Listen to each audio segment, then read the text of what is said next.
Word on the street is that it is 2025 and you still don't know how to do your makeup. Word on the street is that it's 2025 and you're still using yellow concealer. You're still using bright yellow powder, this color, in 2025. We're not going to do that. So sit back. In this video, I'm going to be taking you through a detailed process of how to achieve a flawless makeup beat. Now I'm getting ready for my graduation shoot, and so I decided to film it to bring you guys in on how to actually get your makeup done. I'm not really going to focus on the products I'm using today. More so, I'm going to focus on the application, the technique, what to do when you're doing your makeup to get a flawless beat. It's 2025. We don't need 5 pumps of foundation. You don't need 7 dips of powders under your eyes. Listen, sit back and let's go through it, okay?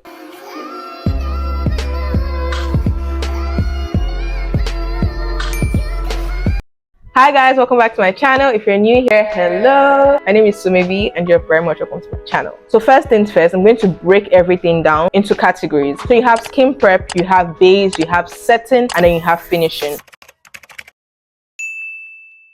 For skin prep, all you literally need to start your makeup is you need a moisturized base, a base that can take in your product. So what I like to do is to spray my face first with a hydrating mist, sort of bring my skin back to life and open up my pores to receive all the products I'll be putting on. For my skin prep, I like to stay very basic. Once your skin has absorbed that moisture from the mist, the next thing you want to do is go into your moisturizer. And when I'm working my moisturizer into the skin, I like to work it all the way down to the neck, because why are you exempting your neck? Even if you're doing your regular everyday routine, you want to always work your products down to your neck and your chest area. After your moisturizer, you go over your face with a primer. I'm going to be using this primer from Tiffy today. And now if you're using a hydrating primer, you can rub it all over your face, focus under your eyes. If you're using a mattifying primer, you have to avoid your under eyes because it's going to crease when it's time for concealer. Because think about it, you are putting something that's going to mattify. So when your product gets there, it's going to be dry. And so when your concealer sits on it, when your powder sits on it, it's going to have creases. You don't want any of that. The next thing I like to do is going with an illuminator before the makeup. So once I'm done with the base,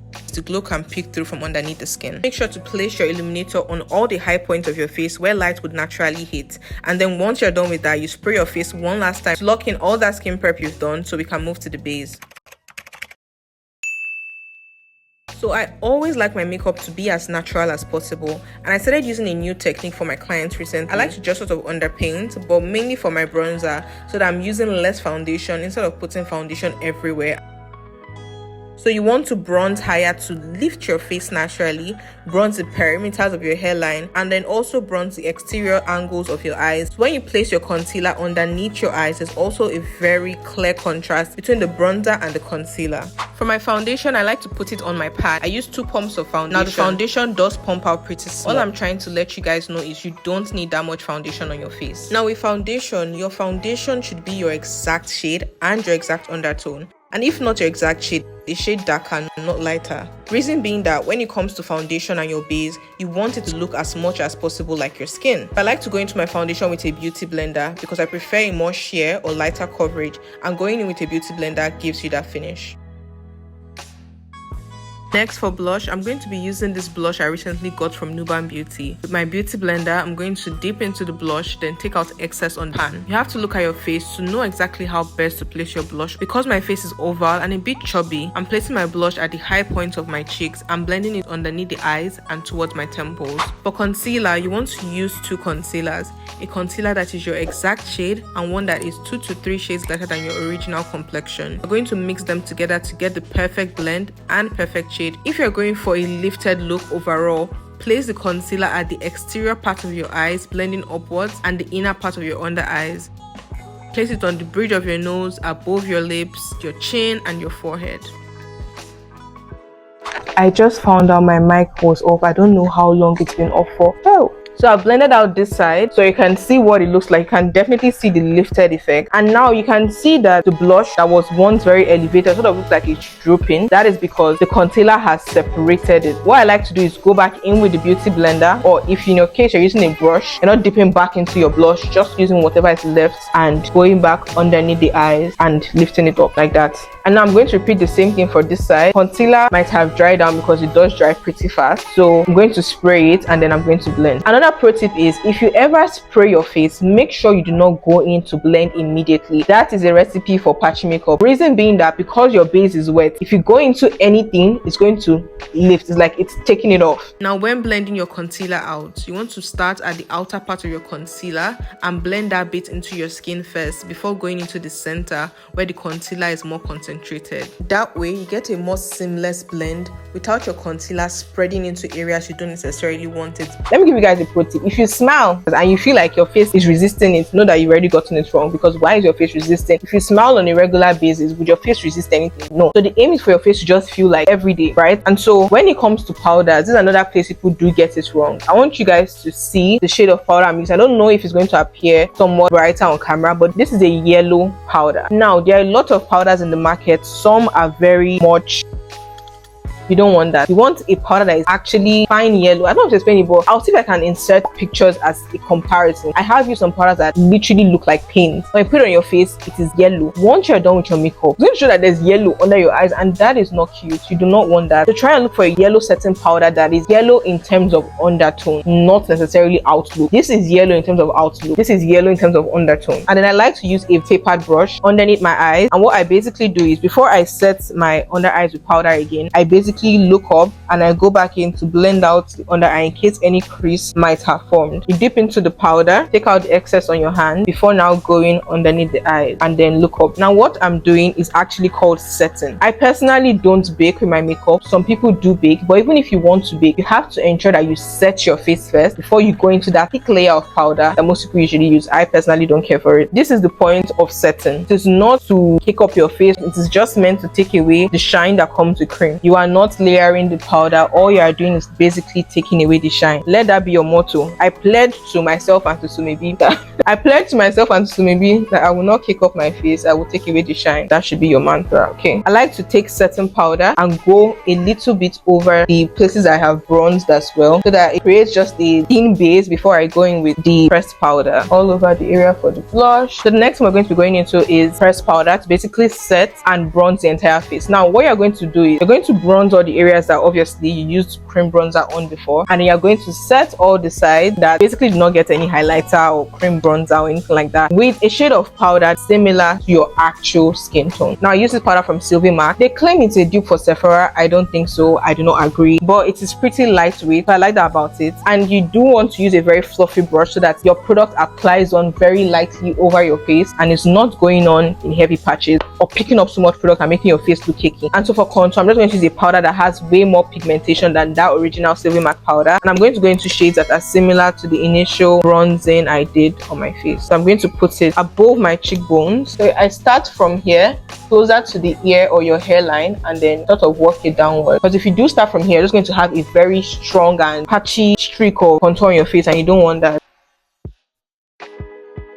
So when you're contouring your nose, there is a trick. Another thing I do see is a lot of people just go in immediately with a straight line. The trick is to create sort of a bend around your nose so that it shapes your nose this way, and you want to take your contour into your eyebrow. And there's not everyone that has to contour their nose all the way down. I like to stop mine just at this point so that this area looks snatched. Okay, now come here. This is the trick to having the ultimate cat or lifted eyes. You want to take your bronzer, the darker shade or a pretty dark shade but has a rich brown tone to it, and remember that initial outline we did on the eyes. I just like to accentuate it. So this is me contouring my eyes. That is the best way I can describe it as. So I'm setting that initial place where we put cream bronzer on the eye so that it's lifted. So the next thing we're going to do is going to blush, and for blush I like to use a very soft pink blush shade, especially for my complexion and people fairer. And so what I like to do is use a brush like this that is tapered or fluffy. Even though it's a soft pink shade, I'm not now going to go in and do back.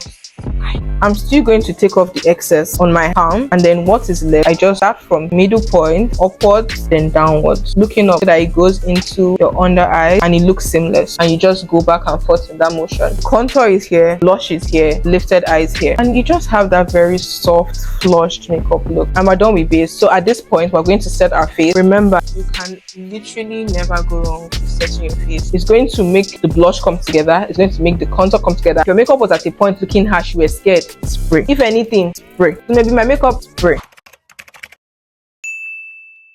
When it comes to doing your brows, everybody's brows are different. This thing I just did now is something that I do every day. I see so many makeup artists shave off people's brows, and I don't say shave, I said shave, just to draw full, heavy, thick brows. What you're trying to do is create an outline for your brows so that your brows are somewhat visible and they just look clean. What you want to do is start with your pencil completely sharpened. Never draw your brows with bronze pencil unless you're a cultist on some level. You're going to brush up your brows so that the hairs are going upward. Now, everybody's brow has a natural outline, and if your brow is somewhat scattered, because I've worked with some clients, their brows are all over the place, so it does not actually have a defined outline, that's fine. You have to now tap into your spiritual realm and use the eyes of the spirit to create the line that you want to see. So you ignore any hair that is below it and you just go this way. To go with brows is you're trying to create a curve. It goes from down upward. Upward is meant to be the inner arc and it goes down. This is where your brow is meant to be. So there is meant to be unison between the end of your eyes and the end of your brows. Your brow has no business being here. You can see how that is like a perfect balance. So what you want to do is follow the natural outline of the bottom side of your brows and then follow the natural outline of the top part of your brow. And when you get to this part, you just want to create your own arc. I like a softer arc, so I just sort of connect it and create a soft bend. Now, something I've started doing recently with my clients that I think I will do today is I don't highlight my brows anymore. It just feels very fake because whose brows in real life are highlighted? So I only highlight it if there is a need for it. The next thing you want to do is have concealer all over your lids,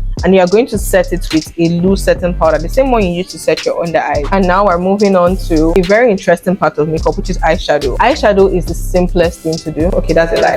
Eyeshadow is not as difficult as you think it is anyway. All you need to understand is for your eyeshadow to look like you're a professional, you need to nail the transition shade, your main shade, and then to look like you know what you're doing, you're just going to shimmer over your lids and then line your eyes. You look like you have done a full bit. Well, you don't even probably know what you're doing. I have this gorgeous, this one I'm not even ashamed to do PR for them. In case you see this Annie's Beauty, text me, okay? This is a gorgeous palette. It has so many shades of brown. I'm going to use this today as my transition shade. And for today's look, in all honesty, I have no idea what look I want to go for, but I do know I want it to be soft. I'm dipping into coffee in the Annie's Beauty palette, and I'm going to go from here. Transition shade basically means, is like name implies, create a transition. It's meant to basically create a transition for every other eyeshadow color you're going to put on. And so your best bet, especially as a black person, and black in the sense of African, is you want to find a very beautiful brown or warm orange tone, and you want to put that in your crease using a fluffy brush, by the way, and you just go all over, working it in the hollows of your eyes and sort of upwards towards your brows. You guys see me, I'm holding my brush. All these things matter. I'm not holding my brush like this. It'll be so harsh and it will not be beautiful at all. What I'm doing is I hold the end like so. It gives you free movement with your wrist, so you're able to go on lightly without it coming on so harshly on your face. I'm just going in circular motions around the eyes, walking it lightly towards the brows. Can you just see how beautiful that is? I typically like to start from here, the edge of the eyes, and I do this. It's like you're going in circles from the edge of your eyes into the corner of your eyes. I'm going to go into a smaller brush now. What I'm trying to do is basically create dimension in my crease. Now if you look at me, I have very much hooded eyes. What you want to do is have your mirror downward and you're looking down, dip into vintage in that same palette, and since my crease is here, I want to create dimension. And if I end up putting my eyeshadow here, nothing is going to show when I look straight ahead. And since I'm trying to create dimension, I'm going to go a tad bit above my crease. Let me show you what I mean. You can see that definition. Now remember I said initially I wanted this look to be very foxy. I'm going to go into ebony, which is a darker shade of brown, to create depth at the edge of my eyes and to basically give myself that lift. And at this point I'm just going to be alternating between brushes. So because I'm going for a very foxy eye look, I'm going to find that soft pattern I did with a gel liner, and I basically just erase my natural inner tear dots a tad bit so it gives the illusion of that fox eye look. And honestly, with eyeshadow you can just freestyle whatever you chose. Now for my lash line, I'm going to line it with a brown pencil just to create some sort of depth in the waterline. So now the trick to getting an actual foxy eye look is to define your eyeshadow or just clean it up with concealer. Now for lips, there is a technique to actually getting the best powdered full lip look without looking crazy or without having black eye pencil on your lip. No shade but shade. What you want to do is focus on your cupid's bow, and then the corners of your lips are just going to connect with that cupid's bow. You don't have to go in a circle to make sure you have full lips. Once that is done, the next thing you want to do is go into a matte or velvety lipstick. I would advise you to go for a matte lipstick for longer wear, and then we're going to gloss it all up. Now there's a mix of glosses. You can play around with your glosses depending on the type of look you're going for. The trick I learned recently is to try and get a shade that is similar to your natural lip shade. It creates the perfect nude lip look.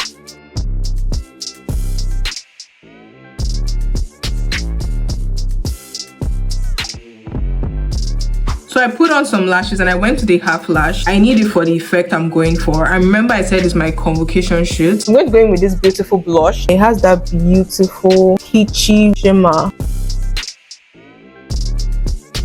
Whilst that is drying into the skin, I like to go back in with the same beauty blender I've been using and basically go all over the face to blend the entire product together so there's no separation in your bronzer, in your blush, in your highlighter. And then the last thing you need to make sure that your makeup is in place all day and it's not going anywhere, you want to go in with a finishing spray. I like to spray it at a distance and go in a zigzag motion.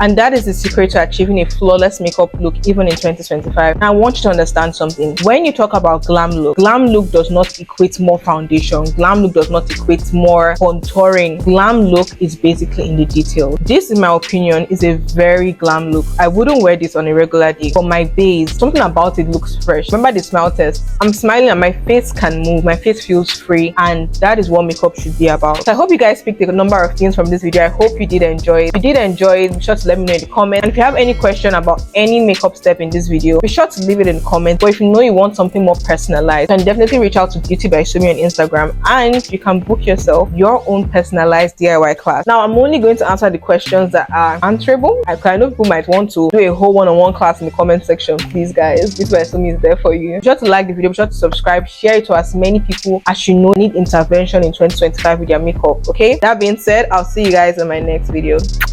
Bye.